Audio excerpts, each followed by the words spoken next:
जन माता भगिनी सर्वांच्या चरणी मनोभावाने वंदन करून आपण सर्वांनी मिळून ही चिंतन सेवा करायची आहे। भगवान श्रीकृष्ण परमात्मा अर्जुनांचं निमित्त करून दिव्य असा गीतेचा उपदेश करतात आणि हा गीतेचा उपदेश ज्ञानेश्वर महाराजांनी ज्ञानेश्वरीच्या माध्यमातून सुलभ रीतीने केलेला आहे। 18व्या अध्यायाचा आपला विचार सुरू आहे। 18व्या अध्यायातील 1306 क्रमांकाची ओवी आपली काल झालेली होती। भगवान परमात्मा अर्जुनांचं निमित्त करून पुन्हा एकदा संपूर्ण गीतेचं सार 18व्या अध्यायाचं सार आणि उपसंहारामध्ये सर्व साधनांचा विचार भगवान परमात्मा सांगतात। सर्व साधनामध्ये सुलभ असं साधन जर कोणतं असेल तर ते म्हणजे ईश्वर शरणागती हे आहे। आणि भगवान परमात्मा म्हणून ईश्वर शरणागती प्राप्त होण्याकरता ईश्वराचं वर्णन करून सांगतात। कसा आहे तो ईश्वर? ईश्वर सर्वभूतानां हृदयेषु तिष्ठति भ्रामयन् सर्वभूतानि यंत्रारूढानि मायया। तो ईश्वर जो आहे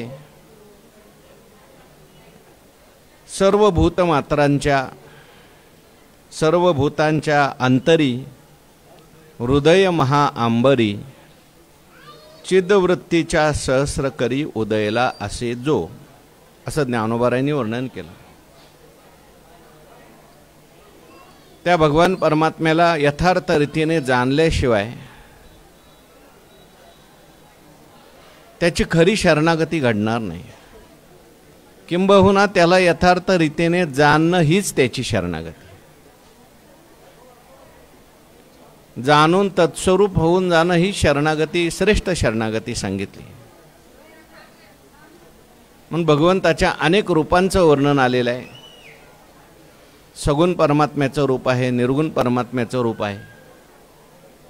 जो निर्गुण निराकार परमात्मा आहे तोच सगुण साकार होऊन आपल्या भक्तांचं रक्षण करतो।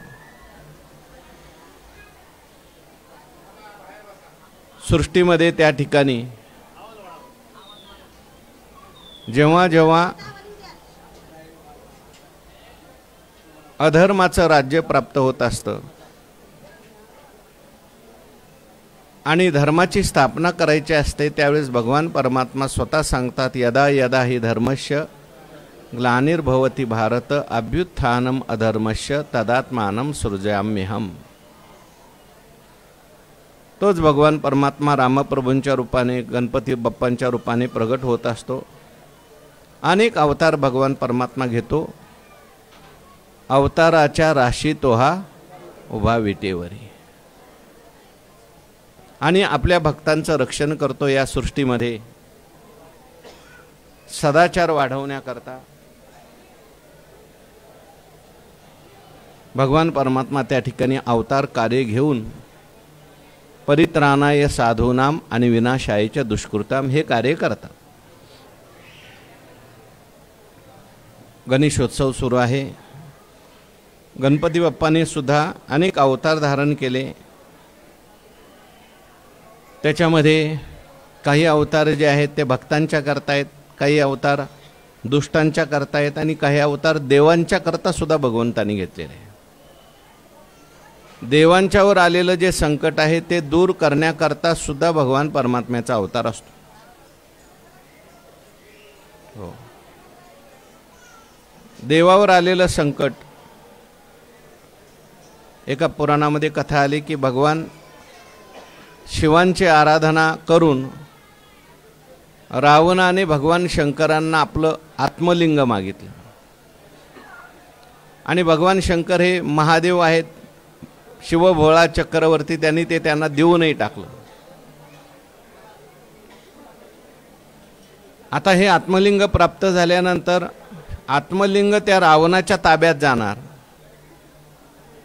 म्हणून सगळ्या देवांना काळजी वाटली, पण रावणाकडून ते आत्मलिंग परत कसं मिळवायचं, कारण ते भगवान शिवांनी अनुमतीने दिलेलं आहे.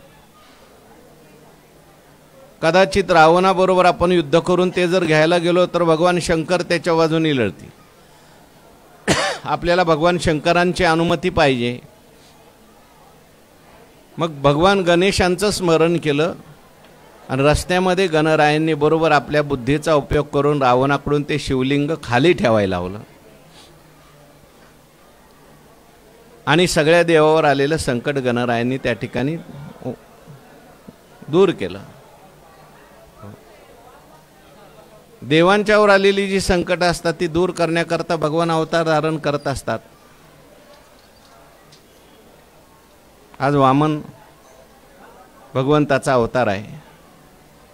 वामन भगवंत सुद्धा प्रगट झाले देवावर आलेलं संकट दूर करण्याकरताच.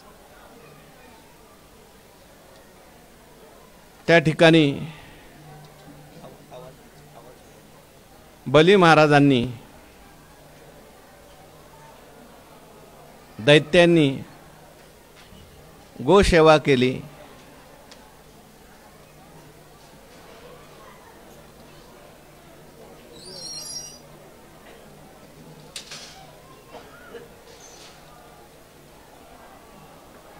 आणि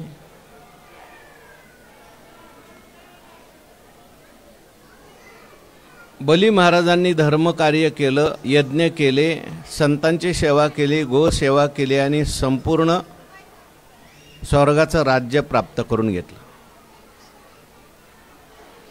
पण जरी स्वर्गाचं राज्य प्राप्त करून घेतलं तरी बली महाराजांना समाधान नव्हतं.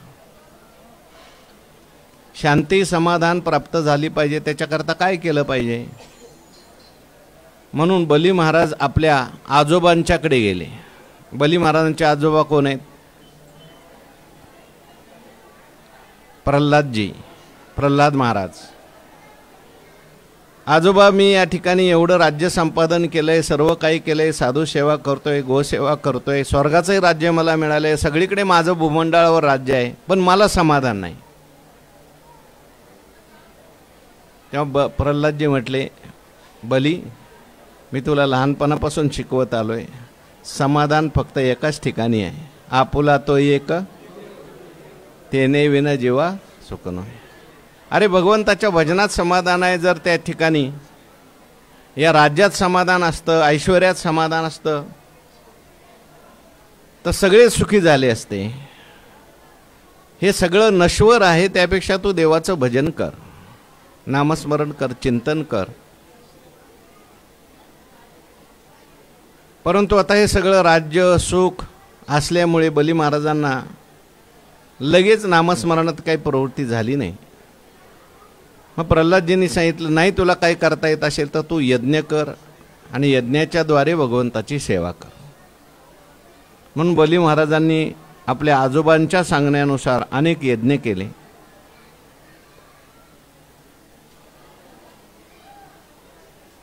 इकडे देवांचं जे राज्य स्वर्गाचं होतं ते गेल्यामुळे देव दुःखी झाले. जोपर्यंत सगळं ऐश्वर होतं, स्वर्गातलं सुख होतं, तोपर्यंत त्यांना देवाची आठवण येत नव्हती आणि कोणाचीच नाही. पण आता मात्र सगळं गेलं. गेल्यानंतर इंद्रदेवाला आपल्या आईची आठवण झाली. देवांची आई कोण आहे? अदिती.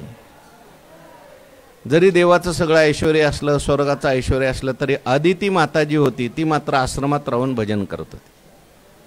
महान भगवत भक्त अदिती. आणि मग इंद्रदेव जे आहेत ते आपल्या आईकडे गेले. मुलाचा चेहरा पडलेला पाहिला, उदास झालेला पाहिला. म्हणून आईने विचारलं, काय झालं बाबा? म्हटले, अहो आई, सगळं ऐश्वर होतं ते गेलं. त्या ठिकाणी आता काय करू? म्हटले, अरे भजन कर, नामस्मरण कर, चांगलं आहे ना. देव करतो ना, ते चांगल्या करताच करतो. पण माणसाला ते पटत नाही. आई, तू माझ्यासाठी काहीतरी प्रयत्न कर. आता शेवटी आई आहे, मी प्रयत्न करून बघते म्हणे, पण शेवटी ईश्वर सर्वभूतानां हृद्देशेर्जुन तिष्ठती ब्राह्मयन सर्वभूतानि यंत्रारूढानि माया, हे तू मान्य कर. आणि मग त्या आदितीने आपल्या मुलांना परत त्यांचं स्वर्गाचं राज्य प्राप्त व्हावं याच्याकरता देवाला प्रार्थना केली. कश्यप ऋषींना तिने अनुष्ठान विचारलं. कश्यप ऋषींनी सुद्धा समजून सांगितलं, आदिती, देव जशी आपली मुलं आहेत तशी दैत्यसुद्धा आपलीच मुलं आहेत. कारण कश्यप ऋषीचीच मुलं दोन्ही आहेत.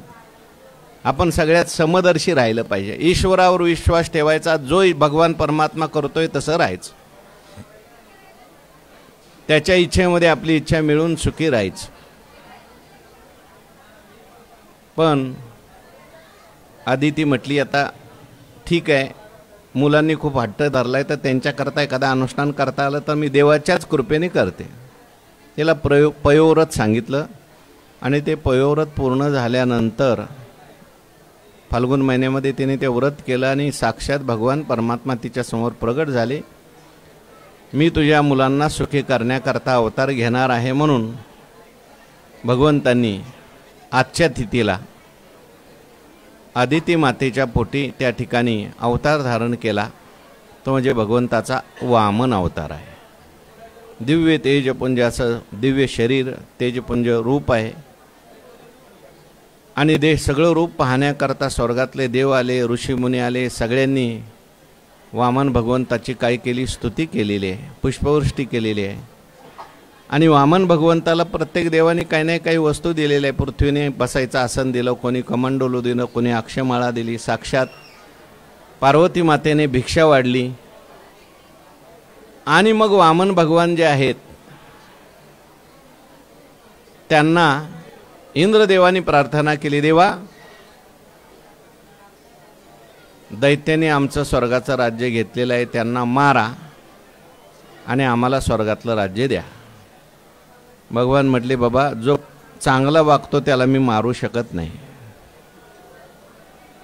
जो तो आपल्या कर्माने मोठा होतो आणि जो तो आपल्या कर्मानेच खाली जात असतो. ईश्वर सर्वभूतानां हृद्देशेर्जुन तिष्ठती ब्राह्मयन सर्वभूतानि. जसं कर्म असेल तसं मला वागावं लागतं बाबा. मी त्यांना मारू शकत नाही. हा एक आहे, तुमच्याकरता मी त्यांना मागू शकतो. म्हणून भगवान परमात्मा बली महाराजांच्या यज्ञामध्ये मागण्याकरता बटुरूप धारण करून गेले. बली महाराजांना आनंद झाला, आपल्या यज्ञामध्ये आज कोणीतरी दिव्य महापुरुष आला, ब्राह्मण आला, बटू आला. आणि म्हणून बली महाराज आनंदाने त्या ठिकाणी बली महाराजांच्या समोर आपलं वामन महाराज समोर गेले आणि नमस्कार केला. माझं भाग्य उदयाला आला, आता माझा शेवटचा यज्ञ सुरू आहे, तुम्ही आले, काय मी तुम्हाला देऊ सांगा. तुम्ही म्हटले तर मी सगळं देऊ शकतो तुम्हाला. भगवंतानी बली महाराजांची स्तुती केली आणि सांगितलं, मला काही नको, मनुष्याने संतुष्ट राहिलं पाहिजे. सगळी पृथ्वी मिळाली तरी माणसाला कमीच आहे. मग जेवढं लागतं तेवढं माणसाने घ्यावं. मला बसायला 3 पावलं भूमी लागते, मला यज्ञ करावा लागतो, मला ध्यानधारणा करावी लागते, संध्या करावी लागते. म्हणून बाबा 3 पावलं भूमी तू दे. म्हणून 3 पावलं भूमी मागून घेतली. बली महाराज संकल्प करण्याकरता त्या ठिकाणी झारी घेतात, हातामध्ये पाणी सोडणार. तेवढ्यात शुक्राचार्य बसले होते. त्यांनी त्या वामनाकडे बघितलं आणि ओळखलं, आता शुक्राचार्य आहेत, ते देवांचे गुरु आहेत, आपल्या दैत्यांचे गुरु आहेत.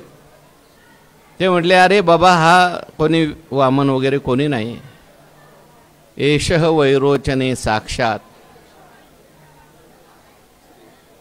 भगवान अव्यय असं म्हटलंय. भगवान आलेला आहे साक्षात. आणि देवानाम कार्य साधक, देवांचा कार्य साधून देणारा हा विष्णू आलेला आहे. विष्णुरव्य हा देवानाम कार्य साधक. म्हणून तो देऊ नको. पण बली महाराजांनी सांगितलं, महाराज मी एकदा देतो म्हणलं आणि आता देणार नाही असं तुम्ही म्हणता. माझं सगळं गेलं तरी चालेल, पण माझं वचन नाही गेलं पाहिजे. मग बली महाराजांना शुक्राचार्यांनी शाप दिला, तू माझा ऐकत नाही, सगळं तुझं नष्ट होईल. गेलं तरी चालेल. आणि बली महाराजांनी संकल्प केला. आपल्याला सगळ्यांना माहिती आहे, शुक्राचार्य त्याच्यात जाऊन बसले, त्यांचा डोळा बली महाराजांनी फोडला. फोडेला डोळा बळीने आंधळा. आणि मग भगवंतानी असं त्रिविक्रम रूप धारण केलं. वाढले भगवान परमात्मा, खूप व्यापक असं रूप धारण केलं. आणि बली महाराजांना म्हणायला लागले, आता पहिल्या पावलामध्ये देवाने सगळे लोक व्यापले, दुसऱ्या पावलात वरचे लोक व्यापले, म्हणले तिसरा पाऊल मी कुठं ठेवू सांग. भगवंताचा पाऊल जेव्हा स्वर्गात गेला, वैकुंठ लोकात गेला, ब्रह्मलोकात गेला, तेव्हा ब्रह्मदेवाने तो पाऊल पाहिला, पायाचा सगळा प्रकाश पाहिला. नखातून भगवंताचा प्रकाश येतो. लगेच कमंडलू घेतलं आणि ब्रह्मदेवाने संधी साधून घेतली, पाय धुवून घेतला. तिथं धुतलेलं पाणी आपल्या कमंडलूमध्ये ठेवलं आणि तेच कमंडलू त्यातलंच पाणी ते खाली सोडलं. नंतर ती गंगा आहे म्हणतात. चरणी जन्मली पै गंगा. काही ठिकाणी असं वर्णन केलं की देवाचा पाऊल एवढा वर गेला, एवढा गेला की ते बाहेरचं जे ब्रह्मांड आहे, ब्रह्मांडाचं जे आवरण आहे, आवरणाला फोडून बाहेर गेला आणि त्याच्या बाहेरचं सगळं पाणी आत आलं. पण भगवान परमात्म्याचा पाऊल वर गेला. सगळ्या देवांनी पूजा केली. भगवंतांनी बलीला विचारलं, तिसरा पाऊल कुठं ठेवू. भगवान परमात्मा म्हटले, बली महाराज म्हटले, देवा मी माझं दिलंय पण अजून मी तसाच शिल्लक आहे. पदम तृतीयम कुरु शीर्षनी मे निजम. माझ्या डोक्यावर पाऊल ठेवा. भगवंतांनी डोक्यावर पाऊल ठेवला आणि बली महाराजांना भगवंतांनी त्या ठिकाणी खाली सुतल लोकांमध्ये पाठवलं. बली महाराजांनी भगवंताची स्तुती केली बरं का. तरी सुद्धा बली महाराजांचा अभिमान गेला. बली महाराज म्हणले, देवा माझं काय होतं सांगा. सगळं तुमचंच आहे. ईश्वर सर्वभूतानां हृदयेषर्जुन तिष्ठती भ्रामयन सर्वभूतानि यंत्रारूढानि माया. तुमचंच होतं, तुम्ही घेतलं. उलट बरं झालं, मला असं वाटत होतं मी देतोय, तो माझा अभिमान सुद्धा तुम्ही काय केला, घेऊन घेतला. विंध्यावली बली महाराजांची पत्नी आहे, तिने देवाची फार सुंदर स्तुती केली. देवा फार तुम्ही आमच्यावर कृपा केली. आम्हाला आता भजन करायला मोकळं केलं, नामस्मरण करायला मोकळं केलं. ब्रह्मदेव आले आणि ब्रह्मदेव म्हणायला लागले, देवा तुमचं भजन करणाऱ्याला असं जर तुम्ही केलं तर उद्या तुमचं भजन कोणी करणार नाही. भगवान म्हटले, माझी पद्धत अशीच आहे, पहिलं घ्यायचं आणि नंतर द्यायचं. बलीला जरी मी सगळं घेतलं असलं तरी बलीला असं देणार आहे की आजपर्यंत बलीला कधीच मिळालं नाही. त्याच्या दरवाजात मी द्वारपाळ म्हणून राहणार आहे. बलीला माझं स्वरूप प्राप्त झालंय, बलीचा अहंकार गेलेला आहे. आणि भगवान परमात्मा बली महाराजांच्या द्वारपाळ बली द्वारी झाला असं वर्णन केलंय. भगवान परमात्म्याने अशा प्रकारे अवतार धारण करून भगवान ही लीला करतात. ज्ञानोबारायांनी ज्याप्रमाणे वर्णन केलंय, राखे दारवंटा, मला वाटतं ते तुकाराम महाराजचं आहे ना. मी ज्ञानोबारायांनी वर्णन केलंय असं म्हटलं. ज्ञानोबारायांनी केलंय का कुठं वलीचं वर्णन ज्ञानेश्वरीत? वामन अवताराची आली का एखादी वही? हा हा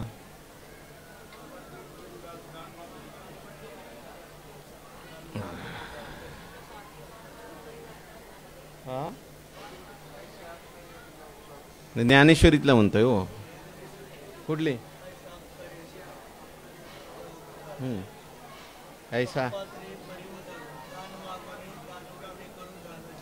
हा ती सांगा आता. ऐसा अपकारिया तुझा उपकारो, अपात्री ही परी उदारो, दान मागोनिया दारवंटे करू, झालाशी बळीचा. किती अध्याय ते? 11व्या अध्याय.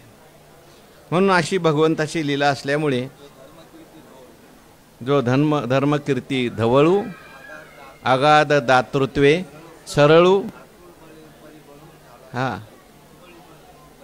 आतुळ बळी प्रबळू बळी बंधनू. म्हणून असा भगवान परमात्मा त्याचं वर्णन केलं.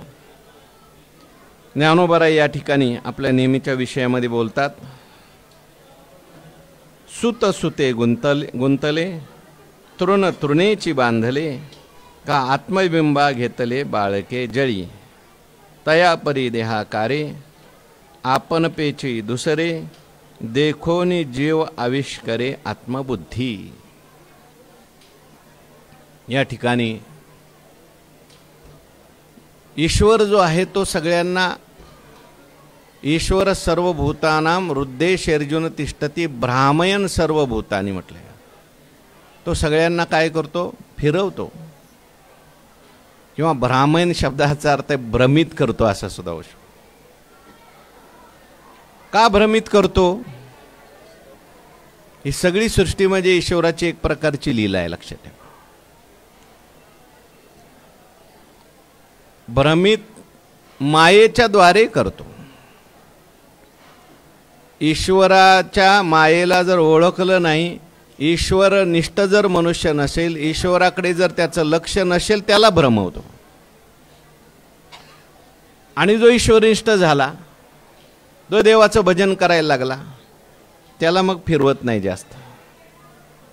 त्याचं सगळं फिरणं काय जातं? संपून जातं. त्याला मुक्ती प्राप्त होते. त्याला आपल्या जवळ घेतो. बलीला फिरवलं, पण शेवटी बलीला कुठं घेतलं? आपल्या बलीला पूर्ण समर्पित केलं, मग आपल्या स्वरूपात मिळवून घेतलं. पण ज्यांना देवाची लीला कळत नाही किंवा जे देवाच्याकडे देवाचं चिंतन करत नाहीत, त्यांची स्थिती काय होते? कसे फिरतात ते? या सृष्टीमध्ये कशा प्रकारे त्यांना भ्रम निर्माण होतो, त्याचं वर्णन हे चाललेलं आहे. सुत सुते गुंतले. जसं सूत असतं, ते सूत जे आहे ते सुतानेच गुंतलं बांधलं जातं. सुताला बांधायला दुसरी दोरी आणायला लागत नाही. दोरी सुतच सुताला बांधतं. सुताची गुंडी बांधायची असेल तर त्यांनीच बांधायची. तसं तुम्हाला बांधायला दुसरं कोणाला आणलंय का? तुम्हीच तुम्हाला बांधलंय. जीवाला बंधन करायला देव आलाय का? त्यांनीच बांधून घेतलंय. मने बांधला मी ऐश्या भावनेचा पडे खोडा मोकळ्या पायाचा चवडा गोव्या देखी. किंवा तृण तृणेची बांधले. आणि आणखीन एक उदाहरण दिलं का आत्मबिंबा घेतले बाळके जळी. त्या ठिकाणी स्वतःचं पडलेलं प्रतिबिंब आहे आणि ते लहान मूल जे आहे त्या प्रतिबिंबाकडे पाहून सुखीदुःखी होतं. सो त्या ठिकाणी प्रतिबिंबाकडे पाहून त्या प्रतिबिंबाशी एकरूप होतं. त्याला असं वाटतंय मी आता त्या पाण्यात गेलो, मी हलायला लागलो. हे ज्याप्रमाणे ते लहान मूल करतं, लहान असल्यामुळे त्याला असं वाटत होतं तोच मी खरा आहे. तसं अज्ञानी जो जीव आहे तो वास्तविक पाहत आहे परमात्मा स्वरूप आत्मरूप, परंतु अज्ञानामुळे तो जीव भावाला प्राप्त होतो. जीव हे प्रतिबिंब आहे आणि त्या प्रतिबिंबाला तो खरा मानतो आणि सुखीदुःखी होतो.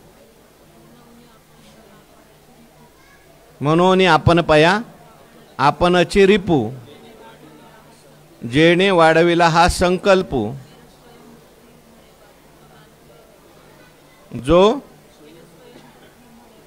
जो नाथिले नेगे एरवी कोश किष्टकाची परी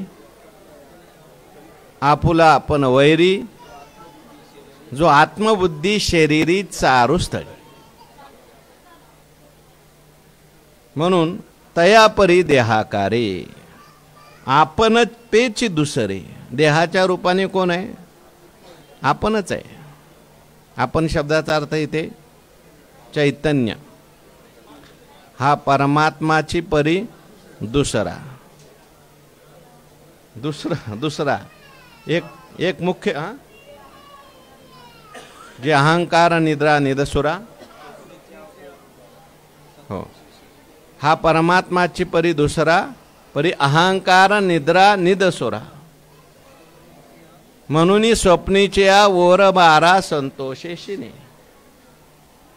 स्वप्नामध्ये जे आपल्याला सगळं दिसतं आपणच असतो, पण आपणच काय होतो, दुसरं होतो. आणि दुसरं होऊन तिथं सुखदुःखी होतो. कशामुळे? आपला संकल्प. तसा जीवाचा संकल्प हाच त्या ठिकाणी देखोनी जीव आविष्करे आत्मबुद्धी. तिथे आत्मबुद्धी होते, हेच मी खरं आहे असं त्याला वाटायला लागतं. वास्तविक पाहता त्याचं खरं स्वरूप कोणतं आहे? परमात्मा रूप आहे. पण स्वप्नात स्वप्न खरं वाटतं. आहे राजा पण स्वप्नात भिकारी झालाय, भीक मागतोय, दुःखी होतोय, सुखी होतोय, पण त्यावेळेस त्याला ते कळत नाही. आता आहे तोच आहे. हो, आहे तो आहे, ते तोचे आहे. परी बुद्धी काय कीजे बुद्धी तैशी नोहे, स्वप्नीचेने घाये मरे साचे. स्वप्नातल्या गावाने मरतो, काय ते काय खरं आहे का? नाही. पण ऐशेनी शरीराकारी यंत्री भूते अवधारी, वावूनी हालवी दोरी प्राचीनाची. अशा प्रकारे त्यांना जे काही शरीर प्राप्त होतात त्यांच्या त्यांच्या कर्मानुसार वासनेनुसार हीच काय आहेत? यंत्र आहेत. शरीर एक यंत्र आहे आणि त्या यंत्रावर ही भूते सगळी काय होतात? आरूढ होतात. त्या यंत्राला शरीराला ती मी म्हणतात. पशुचं शरीर माझं आहे, पक्ष्याचं शरीर माझं आहे, देवाचं शरीर माझं आहे, माणसाचं शरीर काय? माझं आहे. शरीर म्हणजेच मी. देहाची वेगळे, देहाची एवढे, शरीराची एवढे, आत्मज्ञान वेगळे पडे, माझा अंश आवडे थोडेपणे.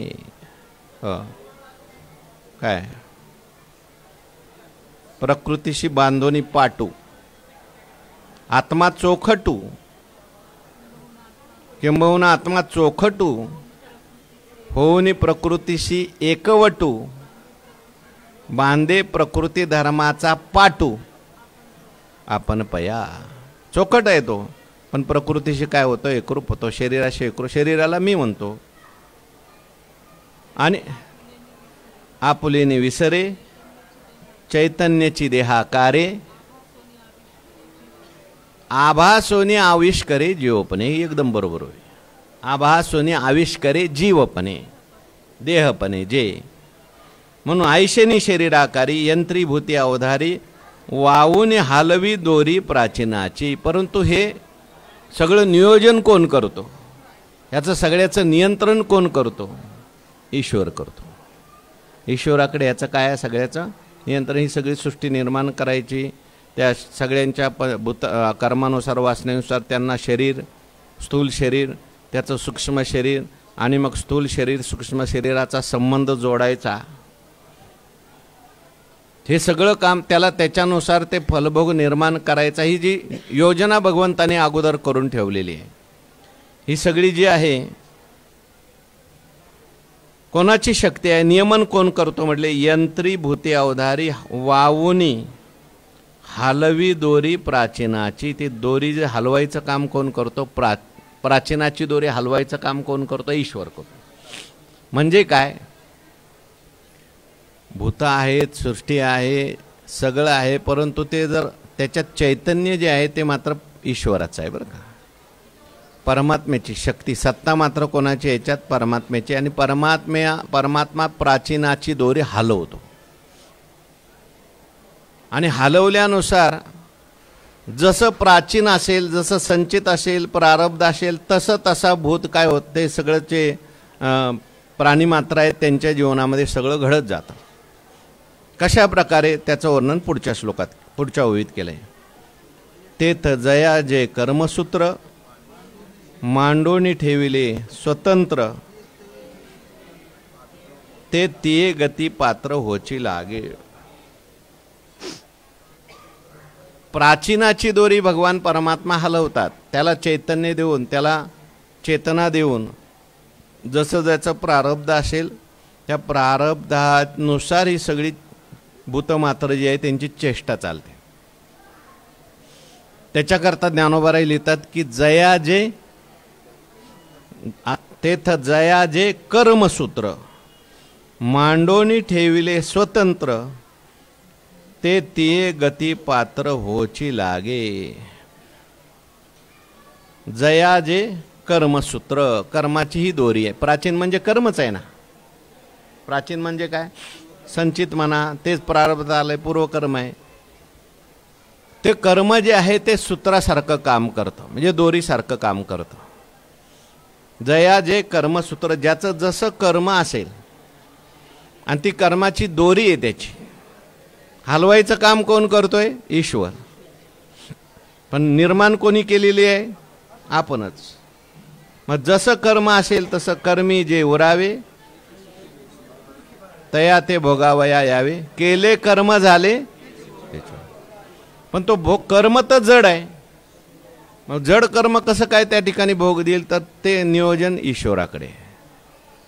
म्हणून भगवान परमात्मा काय करतो? जया जे कर्मसूत्र मांडोनी ठेविले स्वतंत्र. प्रत्येकाचं कर्मसूत्र कसं आहे? स्वतंत्र आहे, भिन्न भिन्न आहे. प्रत्येक जीवाचं कर्मसूत्र भिन्न भिन्न आहे. सगळी जरी मुलं असली, एकाच आईबापाच्या पोटी जन्माला आली, तर सगळी मुलं सारखीच होतात असं नाही. एक बिभीषण झाला आणि एक काय झाला? रावण झाला. एक शूर्पणखा झाली, एक कुंभकर्ण झाला. का? कर्मसूत्र आहे पूर्वजन्माचं. मांडोनी ठेविले स्वतंत्र. स्वतंत्र शब्द ज्ञानोबारायांनी वापरला आहे. भोगण्यात स्वतंत्र नाही, पण करण्यात स्वतंत्र आहे. म्हणून स्वतंत्रता आहे, कर्मामध्ये त्याला स्वतंत्र आहे, पण भोगण्यात काही स्वतंत्र नाही. जसा ज्याचा भोग असेल पूर्वजन्मेचा तसं त्याला व्हावं लागेल.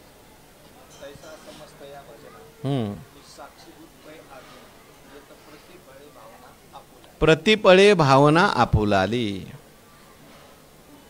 भोग तो न घडे करावे ते मनी समाधान. अनेक गोष्टी आपल्याला सांगता येतील याच्या संबंधाने, पुराणात सुद्धा आलेल्या आहेत.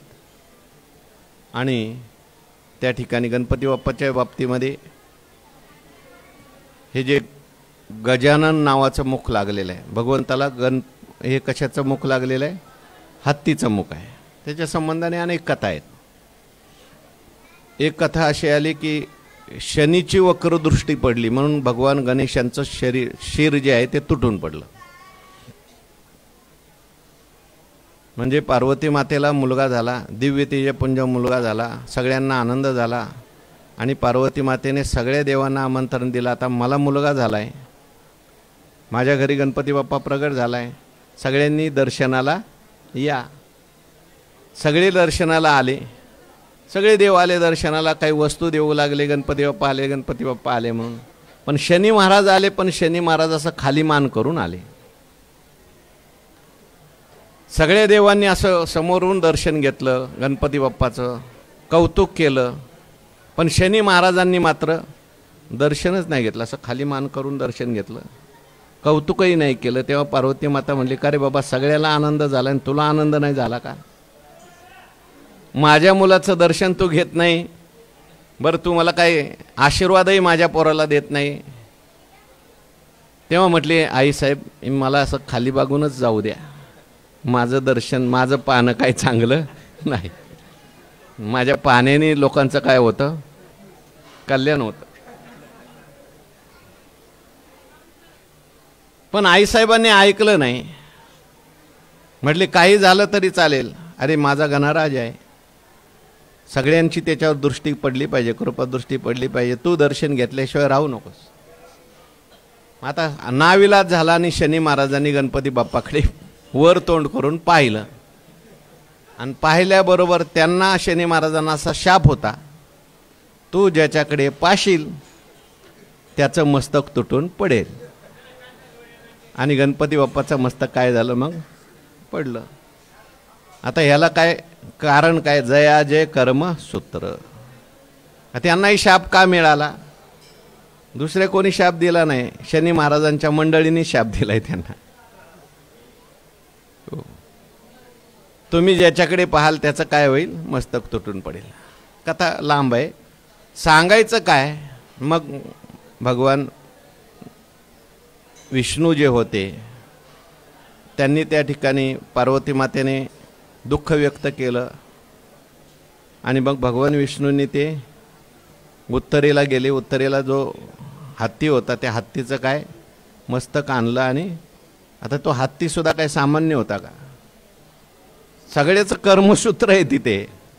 कोणाचंही हत्या कधी होत नाही, कोणाचं मस्तक गणपती बाप्पाला लागायचं काही कारण नाही. सगळेचं पुण्य पूर्वचं कर्मसूत्र आहे. जया जे कर्मसूत्र मांडोनी ठेविले स्वतंत्र, ते गती पात्र होची लागे. मग त्या गतीला तो पात्र होतो. मग देव असे नका. परेशी गवारा सादर, भिल्ले विंधिले शारंगधर, कर्मे निर्वंश झाले सगर, झाला पुरंदर सहस्र नयन. कर्मे राम वनवासा गेला,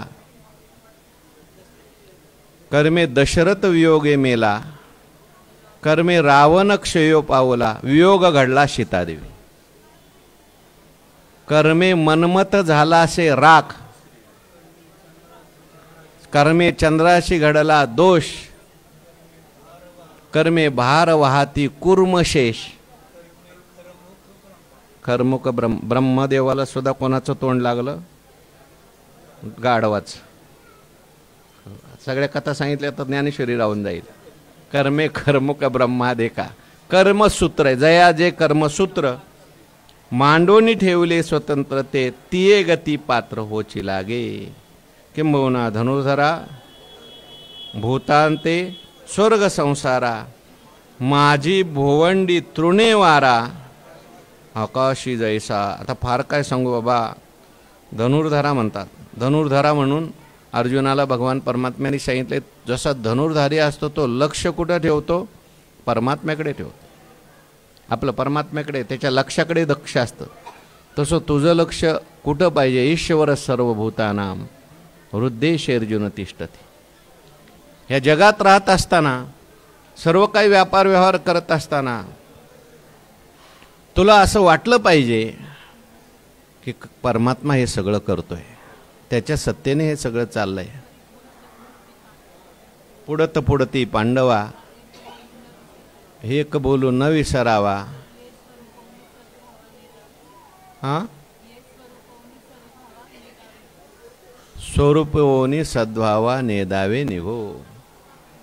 सर्व करत असताना अभिमान आपल्याला नको की हे मी केलं, माझ्यामुळं झालं, मी करतोय. आणि सर्वत्र जर परमात्म्याला पाहिलं, सगळी सृष्टी म्हणजे परमात्म्याची लीला पाहिली, तर अहंकार होण्याचं काही कारणच नाही. सर्व परमात्मा करतोय असं म्हणून आपल्या वाट्याला आलेलं कर्म करत राहणं म्हणजे शरणागती आहे. शरणागतीसाठी दुसरं काहीच करायची गरज नाही. काय होऊ द्या, चांगलं करत राहायचं आपण, पण अशी निष्ठा ठेवायची की सगळं देवाच्या सत्तेने. वृक्षाचेही पान राहिली अहंता मग कुठे सांगा. सगळं त्याच्या सत्तेने होतंय. हो, म्हणून किंबहुना धनुर्धरा भूताते स्वर्ग संसारा, माझी भोवंडी तृणे वारा आकाशी जैसा. तो काय करतो? भगवान ईश्वर सगळ्या भूतांना कधी स्वर्गात घेऊन जातो आणि संसारात आणतो. संसारातून परत कुठं नेतो? स्वर्गात नेतो, ब्रह्मलोकात नेतो, वैकुंठात नेतो, सगळीकडे करतो. आणि माझी भोवंडी या ठिकाणी फिरवतो. कशाप्रमाणे म्हटले? तृणे वारा आकाशी जैसा. जसा आकाशामध्ये वारा एखाद्या तृणाला, गवताच्या काडीला सगळा उडवतो, फिरवतो, तसा ईश्वर जो आहे तो काय करतो? सगळ्यांना फिरवतो. उचलेले वायू असे चळे शुष्क पत्र जैसे निचेष्ट आकाशे परिभ्रमेगा। त्याप्रमाणे ईश्वर आपण तृणासारखे त्याने ईश्वर आपल्याला फिरवतोय अशी आपली भावना असली पाहिजे करत असताना। मग कोणी असं म्हणेल का हो देवच सगळं करवतोय तर मग चांगलं करा कशाला आणि वाईट सोडा कशाला? तो दुर्योधन म्हणायचाच ना, मला वाटतंय चांगलं करावं पण चांगलं होत नाही, मला वाटतंय वाईट करू नये पण वाईट माझ्या हातून घडतंय। जानामि धर्मम नच मे प्रवृत्ती जानामि अधर्मम नच मे निवृत्ती केनापि देवेन हृदिस्थितेन यथा नियुक्तोसी तथा करोमी। जसं मला आत माझ्या हृदयात बसलाय बघा। मग दुर्योधन सुद्धा ईश्वर सर्वभूतानां या बोधावर होता। आता तो म्हणतोय ना माझ्या हृदयात देव बसलाय। आता असं जर दुर्योधन म्हणत असेल आणि एखादा दुर्योधन असा म्हणत असेल मी वाईट केलं म्हणून काय झालं, माझ्या हृदयात आहे देवच बसलाय, चांगली गोष्ट आहे म्हटली। देव बसलाय ना मग वाईट कर, त्या वाईटाचा परिणाम सुद्धा भोगायला तो तयार हो पुढे।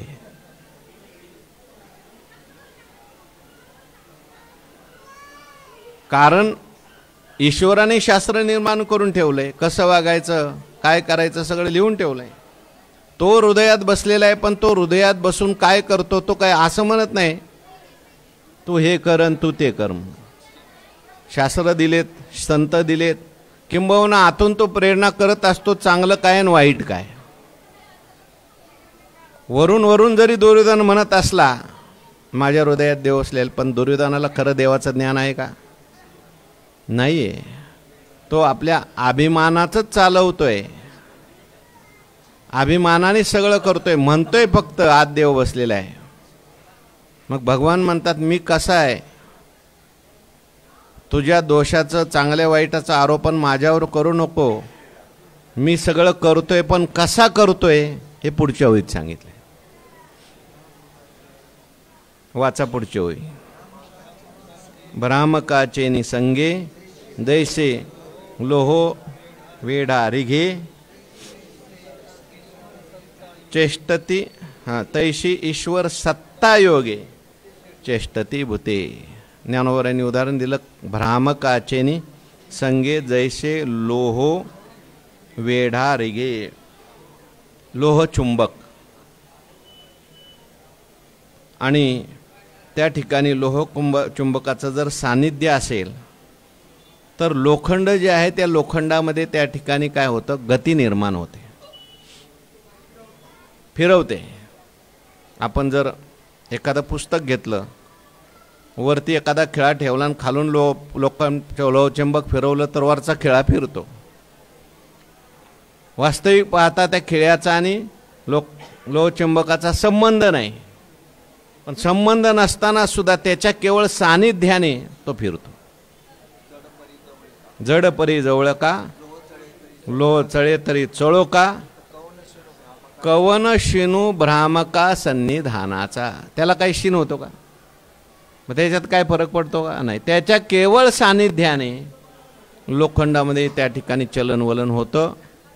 तसं परमात्मा जो आहे तो सत्ता रूपाने असतो, चैतन्य रूपाने असतो, अधिष्ठान रूपाने असतो। तैशी ईश्वर सत्ता योगे देवाच्या सत्तेने चेष्टती भूते। त्यांच्या कर्मानुसार त्यांच्या वासनानुसार क्रिया होतात, परंतु सत्ता कोणाची आहे? परमात्म्याची आहे। परमात्म्याची सत्ता घेऊन, परमात्म्याचं चैतन्य घेऊन, परमात्म्याचं अधिष्ठान घेऊन त्या ठिकाणी ही सगळी भूतमात्र आहेत ती चेष्टा करतात। याच्याकरता ज्ञानोबाराय काही उदाहरण देतात पुढे, कशी ईश्वराची सत्ता असते आणि त्यामुळे या सगळ्या सृष्टीत कशा काही घडामोडी घडतात। ईश्वर अलिप्त राहून सर्व काही करतो, तो जैसा का साक्षीभूतू ग्रह व्यापार प्रवृत्ती हेतू हम्म मी भूती असे कवना ते नेमी ना निवारी कवन कवन व्यापारी राहते तेही नेणे. भगवान अलिप्त राहून सर्व काही करतात. जयचे चेष्टा पुलिया समुद्राधिक धनंजया चेष्टती चंद्राचया सन्निधी एकी. तया सिंधू भरते दाटी सोमकांता पाजूर दाटे सोमकांता पाजूर फुटे कुमुदा चकोराचा फिटे संकोचितो. भगवान परमात्मा म्हणतात तैसे चेष्टा पुलिया समुद्राधिक धनंजया चेष्टती चंद्राच्या सानिध्य की चंद्राचं एक केवळ सानिध्य आहे आणि चंद्राच्या सानिध्यामुळे समुद्राधिकामध्ये त्या ठिकाणी काय निर्माण होतात चेष्टा निर्माण होतात म्हणजे क्रिया निर्माण होतात.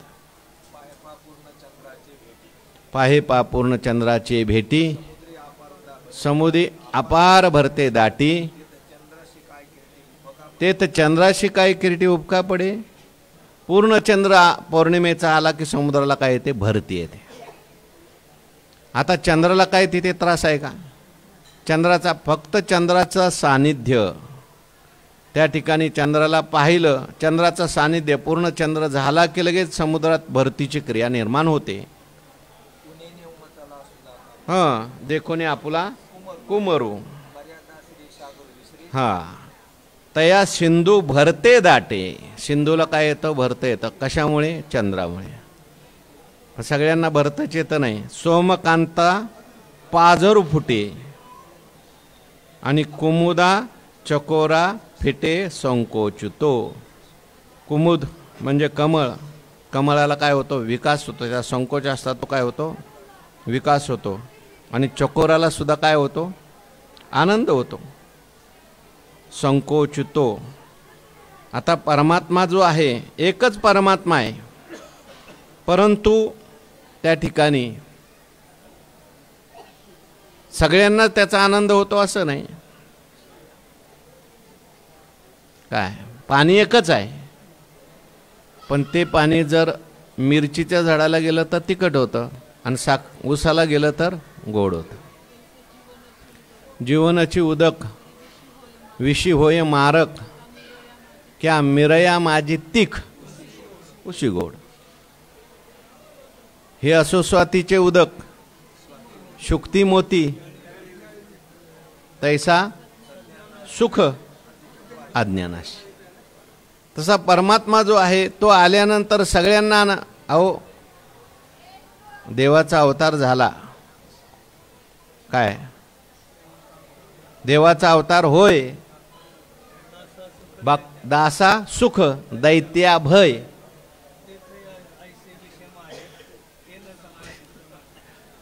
पण तिथे विषमच सांगितलंय. होता कृष्णाचा अवतार घरोघर कृष्ण गोकुळी जन्मला. हा म्हणजे काय आता जसं ज्याचं अंतकरण तसं त्याला आनंद होईल. किंवा मग आता समुद्रासारखं अंतकरण असेल त्याला भरता येणारच आहे आनंदाचं आहे की नाही. सोमकांतासारखं अंतकरण असेल परमात्म्याचं चिंतन करणार असेल तर ते अंतकरणामध्ये अष्टसात्विक भावाचा पाझर सुटणारच आहे की नाही. सोमकांत नावाचा मणी असतो. चंद्राला पाहिलं की तिथं काय होतो पाझर येतो. आणि चंद्रकांतो द्रवरा द्रवता किरवय परी ते हातवटी चंद्रीच आहे. तसा परमात्मा चंद्रासारखा आहे. बरोबर जे चंद्रकांतासारखा अंतकरण असेल तिथे पाझर आणि दगडासारखा अंतकरण असेल तिथे पाझर फुटणार नाही. समुद्रासारखं अंतकरण असेल तिथे भरती येईल. कुमुदासारखं अंतकरण असेल त्यांचा विकास झाल्याशिवाय राहणार नाही. हां समुद्राची भरती सोमकांताची पाझरती कुमादे विकासिती चंद्रुतो उगा. म्हणून चंद्राला काही नाही. तसा चंद्र म्हणजे परमात्मा आहे. तो अधिष्ठान रूपाने तो चैतन्य रूपाने तो साक्षी रूपाने आहे. पण हे सगळं घडतं त्याच्या सत्तेशिवाय घडत नाही. करता करविता तो आहे, पण वासना कर्म हे त्याला कारणभूत आहेत. म्हणून कुमुदा चकोरा फिटे संकोचितो. चकोराला सुद्धा काय होतो? आनंद होतो, प्रफुल्लित होतो. चकोर त्या ठिकाणी चंद्राकडे पाहून त्याला आनंद होतो. तो चंद्रकिरण सेवन करतो, अमृताचे कण सेवन करतो. तैशी बीज प्रकृती वशे अनेक भूते एके ईशे चेष्ट विजती तो असे तुझ्या हृदय. तैशी, तैशी म्हणजे हे सगळे मागचे दृष्टांत सांगितले त्याप्रमाणे बीज प्रकृती वशे. प्रत्येक जण आहे प्रकृतीला वश आहे, आणि प्रकृती जी आहे ते बीज आहे कर्माचं, वासनेचं, आणि त्याच्यानुसार तो त्या ठिकाणी कर्म करतो. त्याच्यानुसार काय होतात? त्याला भोग प्राप्त होतात. प्रकृती बीज प्रकृती वशे, त्याच्या वश आहे. त्याच्यानुसार त्याचे कर्म घडतात, त्याच्यानुसारच त्याला भोग प्राप्त होतात. अनेके भूते एके ईशे. भूत अनेक आहेत, पण ईश काय आहे? एकच आहे, एकटाच आहे. एको देवा सर्वभूतेषु गूढा सर्वव्यापी सर्वभूतांतरात्मा. काय मध्ये राहिले एक, सर्वभूतादिवासा साक्षी चेतः चेतो केवलो निर्गुणश्च. एकच परमात्मा आहे. भूत जास्त असली सगळी असली तरी सुद्धा परमात्मा मात्र काय? एकच आहे, एकटाच आहे तो. पण भूते मात्र अनेक आहे. एको देव सर्वभूतेषु गुण. देवकी पुत्र एव. एकच परमात्मा आहे. म्हणून आपुला तो एक देव करून घ्या. एक धरला चित्ती एकी एकटाचे असोनी एकला विश्व विश्वाकार होण्या ठेला. एक